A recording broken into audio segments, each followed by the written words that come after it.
Hello dear viewer and welcome to the stuntydm. In today's video I'm going to look at a module that is linked to the launch issue of Crucible Magazine issue 0. The video will be broken down into a few parts, so I'm going to go over what Crucible Magazine is, where you can find out more, what's included in the module, and I'm going to pick from one item from each list. So there's adventures, subclasses, backgrounds and magic items included, and I'll go through a few closing thoughts on the module as a whole. So let's get into it. First of all, what is Crucible Magazine? Crucible Magazine is the child of the creators of the Mad Cartographer. I'm sure many of you would have heard of them. They do amazing maps for TTRPGs, mostly for VTT versions. You can see on the screen now, this is one of theirs. The module itself is part of a magazine that has these people, Mad Cartographer and Crucible, have created. This is going to be a monthly 5th edition D&D magazine. It's going to include things like interviews, comics, it's got a comic strip, it's got adventures, articles, it can have magic items, backgrounds, all these things in here. The team will sourcing out writers and authors to do all these sort of things, and then themselves are capable of creating such amazing artwork as you can see on the screen. So the way it works is they are making a magazine, and then you can also download and install a module for each individual episode. Issue, that's the one. Each issue you can include that, and it'll have a list of things that are usable in a VTT. So obviously the module itself won't include things like the interviews in there, but it'll have things like the maps and adventures, magic items, backgrounds, archetypes, that sort of thing. So each magazine has a theme. The launch issues theme was Lairs, and they've you can still access the magazine as a whole, and also the VTT option through the Kickstarter page.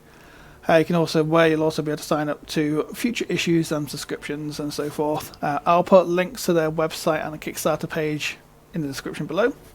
But I do want to point out, I'm not sponsored by them. I'm just doing this because I think this is a really cool module. So what is included in the module itself? So the module has a number of different things, as you may have imagined. So there's 4 adventures, 2 subclasses, 3 backgrounds, 6 magic items. There's a couple of other things. There's like a job board and some roll tables. You can also see those are also included in there. And the way they've done it is they packaged them all into compendiums, so it doesn't take up any space until you want to use it and import them, which is so really useful. So you could literally have, if they get to issue 50, when you can have all 50 issues included and have the modules there installed, but you won't need to use them or take up any space until you go to compendiums and import stuff into it. So it allows you to pull through different things as you need them. So like I said, I'm going to go through one of each section just briefly, just so you can see what they're like, go over a few things here and there, what I think about them, and then I'll give my thoughts at the end as the module as a whole. So the first thing I'm going to look at is an adventure. This is called, if I get this right, 𝐼𝐡𝐞𝐫𝐿. So let's go back to the beginning. What they've done is if you use Monk's journals, this makes things a lot easier because it all comes in. 𝐼𝐴𝐻𝐿, that's one, I wrote it down wrong, my apologies. So first things you can see here, I'm not going to spoil the adventure, I'm not going to go through all the details, but effectively your party is being hired to go deal with the cause of earthquakes at a local mine. One thing I like about this module straight off the bat, this adventure, is it clearly tells you what's expected. So 3 to 5 characters, 12 to 14, tells you like the average party level if you use that. It has a little backstory, so you can throw that into it. It has a little adventure summary for the DM, so you know what they're kind of expecting, if it's something you're gonna think that you're going to be useful, and adventure hooks, which it's not something you see many groups, many things do. They don't always have like, here's a way to feed it into things. I like this because it gives you an idea of slipping this into a campaign. So this could be, if you don't have time to prepare something, you can just slip this in, and you've got an adventure there ready for you. So, like I said, I'm not going to go through the adventure as a whole. Just going to go over a few things here and there. First things first, I think it's really well written. It's really well laid out. As I said at the beginning, the summary. You've got the pages here with a couple of NPCs on. It tells you the details you need. And then what I like is they've done bullet points. So these are the vital information that you will need from these NPCs to pass on to the players. Not every adventure does this sort of thing. A lot of time it is built like just stuck within a block of text, and you've got to pick out what's important. Here they've gone, here's what they can share, here's the important information. Makes it a little bit easier and simpler just to kind of pull those information out. They also got a bit about travelling. Now you've got, see here, this has an encounter table. So if I click on it, it brings up a encounter table, which everybody populated, and it allows you to kind of roll for these on their journeys. There's one for the inside as well. So there's one for like earthquakes and what happens when you're inside the mountain itself. And we'll go to the last page here. You can see it got this information about extreme heat, gas pockets, and earthquakes.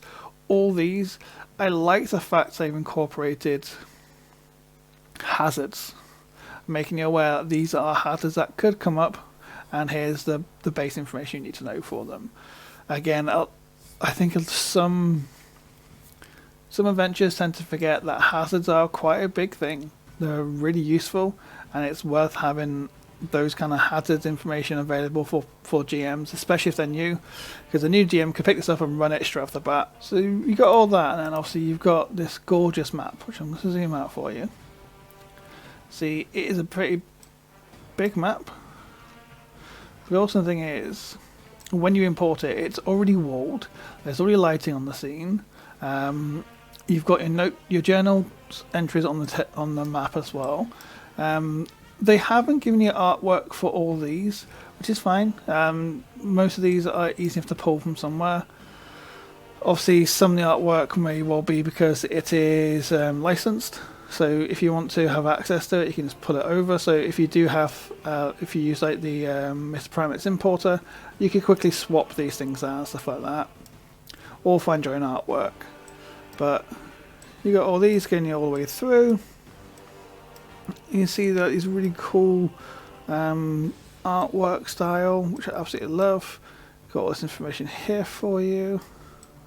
And the other thing that they do really have the artwork for is the monster itself, which I'm going to show you the portrait of because it is awesome. Look at that. That is a unique creature that your players are going to have no idea what it is, but it's going to be interesting to fight. I'll leave this briefly, you can see those details there. But yeah, I mean, for an adventure, for a free adventure, this is something you could easily drop in. You just take it, drop it into a campaign.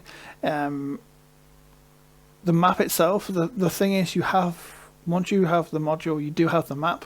So if you do wish to change things and don't want to use the creature they've given you, but like the map, you now have access to that map, which is just really nice. I'm gonna stop saying map now. But yeah, for the actual design, functionality, artwork, I fucking love it. I think it shows they know how to draw maps, and that artwork is fantastic. And I like the fact it's all set up so you've got all the lighting for you, everything you need. So we'll click on this dude. So you can see all these things that they can and can't do. And it's just really nice. Right, so the next thing I'm going to look at, I think it's gone, is the archetype. subclass. So there's 2 included on this one. I've looked at the Dungeon Strider. This is a ranger subclass, and it is basically for the ranger who has spent their time going into ruins and dungeons and finding what's beneath. Really quite thematic. It fits really well with like the lair feeling they've got on this issue. The features they've given you are generically good. I think anyone would be happy with take these. You get proficiency in thieves tools, you get a bonus action, you get advantage to locate a trap. You get to use it some other times. When you use primeval awareness, you can add oozes and monstrosities. Allows you a little bit more versatility in locating creatures. You are better. You can reduce damage from traps or hazards, which I think is really quite cool. And the this one you can locate secret doors and like structures, things like that. And finally, the 15th level one is you get a bunch of resistances and the ability to shake off exhaustion use here. Things like that. I think that's really quite cool. One thing I do like is what they've done is the spell slots. Now I know a lot of people will balk at the idea of using a spell slot in such a manner. I really like seeing resources used in other ways, because it is boring to just watch someone go, Hunter's Mark again, I Hunter's Mark again, I Hunter's Mark again. Obviously it's what a hunter does, taking a hunter in consideration, but it's really nice to see, like, or you've triggered a trap, you could expend one of your precious spell slots to reduce the damage, which may not be amazing for everyone, but it could save certain people. If you're quite low, dropping it by 2d6 could be a big impact, and it could be between your party living or dying. And this is done before resistances, so it's reduced and then you resist it, so you've got a higher chance of surviving. I really like it. I think they're very thematic features. I do think that they relies a lot on either dungeon delving, so you'd have to be, this would be a great archetype to be using in, say, something like the Mad Mage campaign. I think that'd be fantastic, because you are literally in a mega dungeon. That would be perfect. Otherwise, it relies a lot on your DM making a liberal use of traps or secret passages and stuff like that. So I think if you're going to use this archetype, speak to your dungeon master and just say, look, I want to look at this, these are the main features of them, and hopefully they're a good DM, they will take that consideration and go, okay, well, I can put some more stuff in to kind of give you a reason to use them. Otherwise you've got a waste of a bunch of features, which no one really wants to do. But yeah, I do love the spell slots through the use of using them as like a resource. I'd love to see something more in the future with things like hit dice, because as we all know, hit dice basically have one function, and that is a short rest. Other than that, they're pointless. So the next thing we're going to look at is a background. This background I chose Deepborn. Pull it up for you here. So what I liked about this one, it's short. It's got a very small feature, but it gives a nice one, a nice kind of, I guess, kind of a bit of a roleplay feature to it. I do like the choices of abilities. So you got these skill proficiencies, perception, survival, languages, deep speech, undercommon, all very thematic, fit in with the idea of basically being born on the ground as a refugee and getting to know the cave systems and stuff like that. I think that's really quite nice. And the idea of just knowing where north is. It's not a big boost. It's by some backgrounds it could be considered a very weak one. I think it's really thematic. It gives you a nice kind of roleplay feature.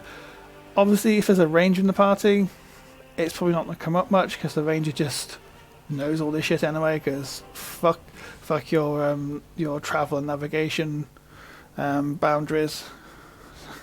One of my things with the ranger is like, yeah, the travelling pillar is just gone. Yeah, ranger does fuck all. But this, I think, is a nice little thing. It's a nice little tweak, a nice little bonus.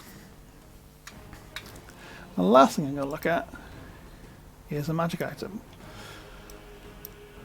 So we have this there. The turncoat of arms. Now, the magic items they've done in the magazine that are available in this issue are all quite common items. They all have their uses, but they're all not like powerful. They're all quite common and have a lot of roleplay features to them. For example, this one, you get advantage on deception checks to convince people you are part of another house or organization. Now, every DM, I am certain you've had a situation, or you will have a situation, where your players turn to you and say, we're going to pretend to be guards to get into this place. Or we're going to sneak into somewhere, and the easiest thing is, I'm going to pretend to be a guard. Obviously, deception checks and so forth. This little common magic item just allows them to kind of just switch up, just put it on, and as long as they've seen a house sigil or coat of arms or a badge, it just changes. I think that's really quite cool. So you could just have like a guard on a warehouse you got to infiltrate, switches to the company's badge, they recognize it, yeah, come on in. Or you've got it as trying to make yourself as a pass yourself off as a member of a secret society. So like a thieves guild that has a specific badge, you could use this. You could twist it, it could shape into their badge, and you're like, yeah, I'm one of you guys. Or you could just use it to get information from someone by showing how your family is major noble family. That's the word I'm trying to say. And you can have that information and kind of have that. And it's like, here is this information. I'm a noble from this house. Tell me this. And you can have that. What I'm saying is, I really like it. I think it's a really cool little magic item. Looking at the module as a whole, what do I think? I think for a free introduction to what they're going to be doing going forward, it's fantastic. You get a lot of content. Like I said, there are 4 different adventures, all of which can be dropped in various different ways to make it more suitable to your campaign. The artwork, as you can see, maps, I don't think anyone would have any doubt that these maps are gorgeous. I mean, if you wanted a mine and underground mine map, you've got one here which has everything you need, has all the kind of information you're going to want, and I think that's just beautiful. I think going forward, if this is the field they're going for, this is going to be such a good resource for DMs, especially using Foundry in 5th edition, because you can just take that, if you don't have the time, you can just take it, drop it into your game, and you have access to something there ready to go. I think that's really quite cool. The magic items as well, it's nice to see them people using more utility magic items rather than a game break-in, here's this amazing legendary artifact and so forth, or even just a kind of bog standard plus X item, or as a plus 1 armor, which are kind of boring. So it's nice to see kind of a little bit of variety and some looking more at the role-playing aspect, trying to get people involved in using those items in other methods that I love. So for me, I would highly recommend picking a module up from the Kickstarter and sign up for more. Like I said, they're releasing them. The next one, which is going to be issue 1, is due by the end of June. I'm not sure the exact date, but it will be dropped sometime within the June period from their Kickstarter. And you'll see more resources. It's got, again, an entirely new theme. You get loads of resources from this, and something as a DM, you'll be able to take and drop in there. And you got all the actual magazine part as well, which comes separate. Yeah, I would recommend it. So yeah, this is my review of the Crucible Magazine module, Lairs. I should say the whole title there. So thanks all for watching, and I hope you got to the end of the video, and it really helps with the channel's growth if you get there. I hope you enjoyed it. Please leave me a comment, like the video, subscribe to the channel, and share it with others to show how you like it. Feel free to drop by my Discord channel. I've got all the stuff, all my social stuff is in the description below, which you can join and come say hi. It's quite small, a few people in there. Always welcome to speak to people if anyone wants to. And I'll catch you on the next video, and keep on rolling those dice.